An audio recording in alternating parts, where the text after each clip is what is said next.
یہ ایک اصطلاح ہوتی ہے، اس کو کہتے ہیں حزبی حزبی، اپنی ایک الگ جماعت بنانا۔ وہ کہتے ہیں جمعیت اہل حدیث نہیں رکھنا نام، جماعت ہے کتاب و سنت کی جماعت اتنا بولنا، جمعیت اہل حدیث نہیں بولنا۔ یہ غلط فہمی ہے۔ ہر زمانے میں نام رہتا تھا، کیسے پہچانے کہ سب مسلمان ہیں؟ سب مسلمان ہیں۔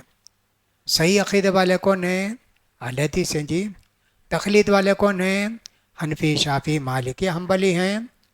بغیر نام کے اور اپنی ایک جماعت قائم کیے نہیں ہوتا۔ اب جماعت کا کام کتاب و سنت پر عمل کرنا، کتاب و سنت پر عمل کرانے کے لیے محنت کرنا، اس کے لیے جمعیت بنتی ہے۔ جمعیت بنتی ہے۔ 1906 میں جمعیت اہل حدیث قائم ہوئی۔ اہل حدیث انڈیا میں پرانے زمانے سے ہیں، تابعین کے زمانے سے معلوم ہوتا ہے یہاں اہل حدیث تھے۔ ابن بطوطہ کی طرح ایک اور بھی آدمی تھے سیاح، وہ کہتے ہیں میں گیا انڈیا کو، وہ گجرات گیا تو وہاں دیکھا اکثر لوگ اہل حدیث ہیں۔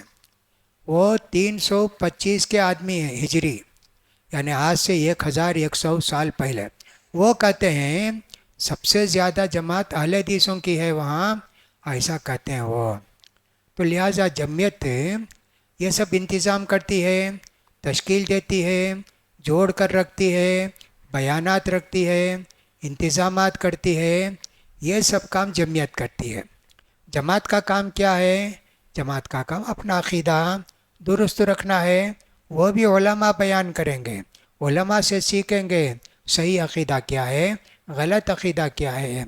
تو لہٰذا دونوں کی ضرورت ہے، جماعت بھی ہے جمعیت بھی ہے، حزبی نہیں ہے۔ حضرت ابن عباس رضی اللہ تعالیٰ عنہ کے پاس ایک آدمی آئے، آ کر جو ہے حدیث سنانے لگے۔ ابن عباس کچھ بھی توجہ نہیں دیتے تھے۔ کہا ہے میں حدیث سناتا ہوں، آپ سنتے نہیں، ادھر ادھر دیکھتے ہیں۔ ہاں جی، یہ ایک زمانہ تھا، وہ کون ہے؟ صحابی، چھوٹے صحابی عبداللہ بن عباس رضی اللہ عنہما، چھوٹے صحابی۔ ہاں جی، آج سے کچھ سال پہلے سے تھا، کوئی بھی قال رسول اللہ بولتے فوراً سنتے، کیا بولے اللہ کے رسول؟ اب لوگ کیا کریں، جھوٹی باتیں سب اللہ کے رسول بولے، اللہ کے رسول بولے، اس لیے ہم لوگ توجہ نہیں دیتے۔ دیکھتے بولنے والا صحیح ہے کیا، اس کا عقیدہ ٹھیک ہے کیا، جب اس کی بات سنتے بولے۔ اس لیے امام مسلم رحمۃ اللہ علیہ مقدمے میں اندر بہت ساری باتیں لکھے ہیں، کس کی روایت قبول کرنا، کس کی روایت قبول نہیں کرنا، بہت ساری باتیں لکھی ہیں۔ تو لہٰذا قرآن حدیث پر عمل کرنے والے اہل حدیث ہوتے ہیں، وہ جماعت میں رہتے ہیں۔ جمعیت اس چیز کو باقی رکھنے کے لیے، درس دینے کے لیے جمعیت ہوتی ہے۔ اس میں جو علماء بنتے ہیں وہ لوگ جو ہے اپنا درس دیتے ہیں، مضبوطی کے ساتھ توحید پر قائم رہنے کی دعوت دیتے ہیں۔ یہ اس طرح دونوں کی ضرورت ہے، الگ الگ نہیں۔ حزبی کا مطلب ہے ایک سپریٹ جماعت، کل حزب بما لدیہم فرحون، ہر جماعت وہ عیسائیوں کے، یہودیوں کے، مشرکوں کے اپنے دین پر خوش ہیں، وہ حزبی ہم نہیں ہیں۔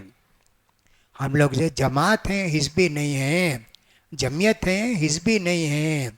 یہ ہماری جمعیت قائم ہوئی 1906 میں۔ 1906 میں بہت بڑا جلسہ ایک تھا، غالباً آرا، بہار کا آرا، وہاں پورے علماء علد جمع ہوئے، ہندوستان تقسیم ہوا، پاکستان ہندوستان 1947، 1947 میں تقسیم سے 41 سال پہلے ہماری جمعیت قائم ہوئی۔ اس سے پہلے نہیں تھے، کیا اہل حدیث تو تھے، جمعیت قائم ہوئی، جماعت تو تھی، ہمیشہ کتاب و سنت پر عمل کرنے والے تھے یہاں، لیکن جمعیت اس طرح ایک آدمی کو صدر بنانا، ایک آدمی کو سیکریٹری بنانا، ایک آدمی کو خزانچی بنانا، جمعیت والوں کو ممبر بنانا، یہ سب جمعیت قائم ہوئی 1906 میں۔ اس وقت قائم ہوئی تو ماشاءاللہ اس میں بہت سارے علماء صدر بنے۔ مولانا ثناء اللہ امرتسری رحمۃ اللہ علیہ بھی سیکریٹری تھے، مولانا صاحب عبداللہ غازی پوری رحمۃ اللہ علیہ وہ صدر تھے جمعیت اہل حدیث کے. یہ سب عہدے تھے. اور اس کے علاوہ جتنے علماء ہوتے ہیں ان سب کو عہدہ دیا جاتا ہے تاکہ وہ کام کریں. عہدے کے لیے نہیں، کام کرنے کے لیے. ایک آدمی کو ذمہ داری دے دی جاتی ہے، سب آپ یہ کام کیجئے.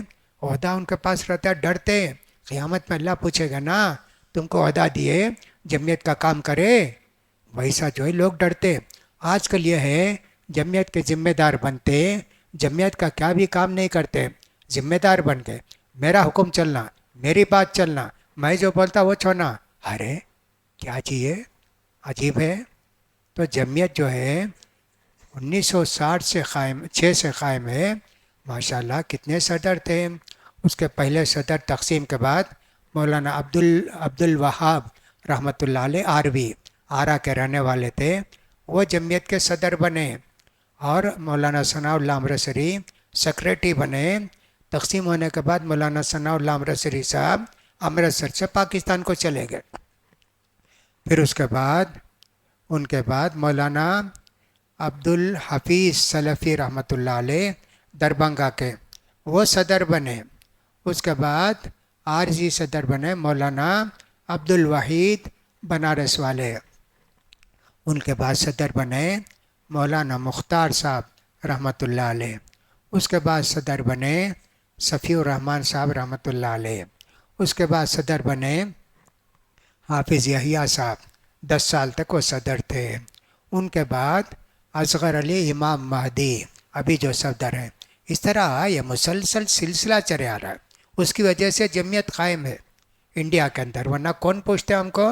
کوئی بھی پوچھتے بھی نہیں نا. جمعیت کا قیام ضروری ہے، حزبی وغیرہ نہیں ہے. لہٰذا ایسے لوگوں کو ایسی باتیں نہیں پھیلانا چاہیے، ورنہ تو جمعیت کا کام رک جائے گا. اللہ تعالیٰ سب کو توفیق دے. فاعلم أنه لا إله إلا الله واستغفر لذنبك وللمؤمنين والمؤمنات والله يعلم متقلبكم ومثواكم